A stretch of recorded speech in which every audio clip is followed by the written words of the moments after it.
Hey, you there! I want to tell you a story. My name is Samuel Sidney McClure, SS for short.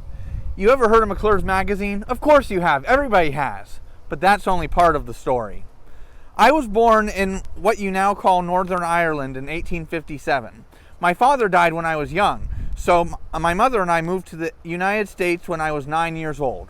We settled on a farm in Indiana. Our new life was not an easy one. Most of my adolescence was spent in poverty. In 1875, I moved here to Galesburg to attend Knox College. I felt instantly at home on campus. I had never seen such fine trees, and everything looked wonderful. I worked odd jobs and lived modestly during my time at Knox. I was involved in activities both on campus and off. I helped start the college's first student newspaper, and I played a role in the creation of the public library. I also met my wife, Harriet, at Knox. Despite my love for this city, I knew I was destined for bigger things. After graduating in 1882, I moved to New York City. My first job was editor at The Wheelman, a magazine promoting the new sport of bicycle riding. In 1884, I struck out on my own and created the McClure Syndicate. We published many items around the country, including Sunday newspapers, reviews, and recipes. By 1893, I wanted more. After a long night of drinking with my friend Rudyard Kipling, the idea for McClure's magazine was born. My partner and friend from Knox College, John Sanborn Phillips, put up $7,300 to launch the magazine.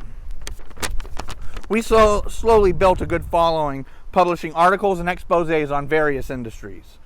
The term muckraker absolutely described our writers, who would do anything for a story. We also published short stories and serials from many extremely famous authors. Ever heard of Jack London, Upton Sinclair, Arthur Conan Doyle? All famous because of me. No topic was taboo for McClure's. Things really took off when Ida Tarbell started writing for us at the turn of the century. You might have met Ida tonight. She was planning to attend as well. Ida took the term muckraking to the extreme with her articles on John D. Rockefeller. When she began writing for our magazine, our subscriptions more than quadrupled. Like any good editor, I tried to keep my personal opinions to myself, mostly. Though I never personally spoke for or against suffrage, many influential women used McClure's as a platform to discuss the issue. Ida Tarbell, Elizabeth Cady Stanton, Willa Cather, to name a few. Opinions on the vote aside, McClure's was known as a pro-woman magazine because I let anyone write for us. I didn't care if you were a lady, I cared if you could write. But by the end of the decade, we began to have some financial troubles. Our advertising revenue had fallen, and a publishing plant we built ended up costing 4 times more than we planned. In 1911, I was forced to sell my share of the magazine and move on. It continued for a few years without me, but it was never the same. After leaving McClure's, I retreated and lived a mostly private life. I was briefly involved in the publishing business and wrote a bit about my opinions on democracy, but mostly kept to myself.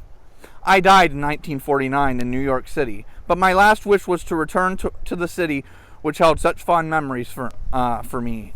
Harriet and I were buried here together in Hope Cemetery, so that we could always be near the college we loved so dearly. Well, anyway, thank you for listening to me speak tonight. I'm sure it was very interesting. After all, if I like a thing, then I know millions will like it. My mind and my taste are so common that I'm the best editor.